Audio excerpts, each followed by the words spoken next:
Ikaw, Luistro, House prosecution ka eh.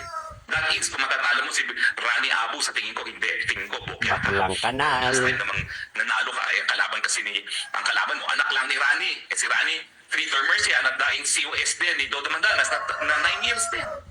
So alam ng tao talaga yung paglilingkod ni Abu, ni Congressman Abu, dyan sa distrito mo. So goodbye ka na, asa ka pang maging prosecutor. Alam mo, Queen Butanding, ganito lang yan.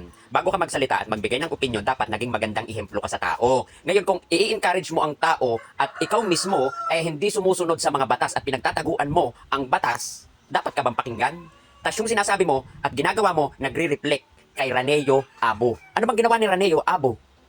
Binabaliwala niya yung mga katanungan at imbitasyon sa kanya ng Congress. Kagaya mo din. No? Sinong tangang tao ang boboto sa taong dapat ay siya ang maging magandang ihemplo at magandang halimbawa na hindi dapat binabaliwala ang mga katanungan, lalo na kung ito ay issue at ang pinag-uusapan ay bayan. No, maraming katanungan. Ang tanong dito, bakit binabaliwala? 'Di ba? Tapos ang ending, pag napadalhan ng warrant, tataguan din kagaya mo.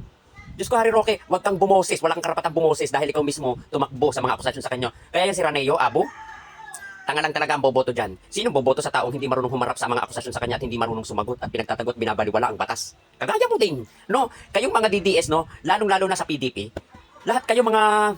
Diyos ko, mahirap na lang mag-talk. Ang dami-dami yung issue, puro may mga kaso, mga involvement sa mga illegal na gawain. Sino boboto sa inyo? Sa Kalamba, nilangaw kayo.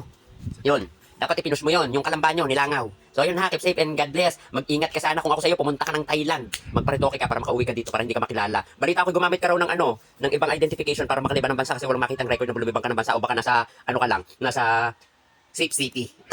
Tagawa ng mga puganti.